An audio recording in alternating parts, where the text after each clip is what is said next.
Hotel রুমে ওয়ার্ড্রপের ভেতরে অনেক সময় এই ধরনের সেফটি বক্স থাকে। তো আমরা অনেকেই জানি না সেফটি বক্স কী করে ইউজ করতে হয়। তো এই ভিডিওতে আমরা সেফটি বক্স কী করে ইউজ করতে হয় সেটা একটু ডেমো দিয়ে দেবো।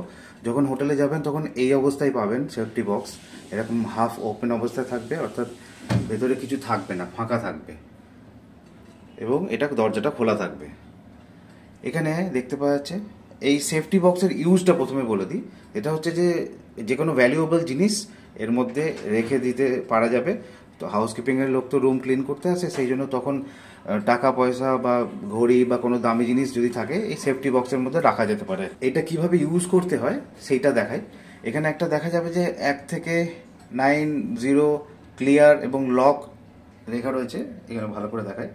তো এটা একটা হচ্ছে নাম্বার কিপ্যাড আছে, এটা দিয়ে ইউজ করা হচ্ছে। যে এখানে লেখা রয়েছে দেখুন 6 থেকে 4 to 6 ডিজিটের একটা আমি লক করতে পারি নাম্বার দিয়ে, আবার সেই সেম নাম্বার দিয়েই কিন্তু খোলা যাবে। তাহলে করে দেখাই, জিনিসটা মুখে তো বললাম, করে দেখেন। যেমন এর ভেতরে কিছু জিনিস রাখলাম, রেখে এটাকে বন্ধ করে এবার একটা নাম্বার দিতে হবে যে কোনো। আমি একটা 4 ডিজিটের নাম্বার খুব সহজ করে দেখাচ্ছি, আপনার ইচ্ছা মতো আপনি নাম্বার দেবেন। 1 2 3 4, এটাই এই নাম্বারটা দিয়ে আমি দেখাচ্ছি। এবার এখানে লেখা আছে লক, এই লকটা প্রেস করতে হবে। কি দেখাচ্ছে? ক্লোজড 1 2 3 4, পাসওয়ার্ড দেখিয়ে এবার বন্ধ হয়ে গেল, আর কিন্তু খোলা যাচ্ছে না, অর্থাৎ লক হয়ে গেছে। এবার আমি যদি অন্য নাম্বার দিই,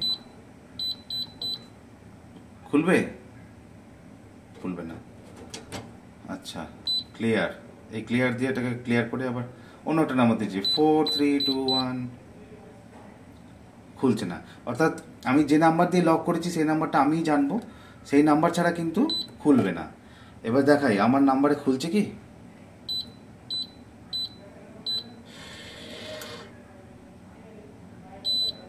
ওপেন, খুলেছে। তাহলে একটা জিনিস হয়ে গেল যে নাম্বার দিয়ে লক করব, ধরি 2 3 4 5, নতুন নাম্বার, লক, ক্লোজড দেখিয়ে দিল, খুলবে না। এবার কিন্তু 1 2 3 4 দিলে খুলবে না, কারণ এখন আমি কোডটা চেঞ্জ করে দিয়েছি। তাহলে আমার কোড কি?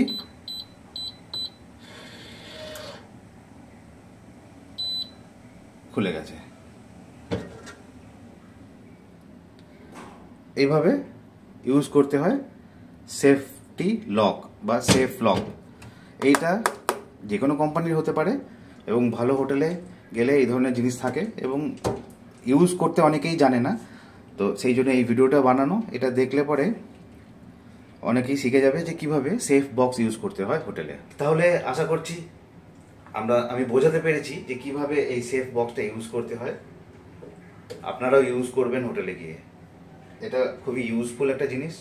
সব হোটেলে পাবেন না, কিন্তু যে হোটেলে পাবেন সেই হোটেলে গিয়ে যদি শিখতে হয় যে কিভাবে ইউজ করতে হয়, তাহলে আমার এই ভিডিওটা দেখে নিন।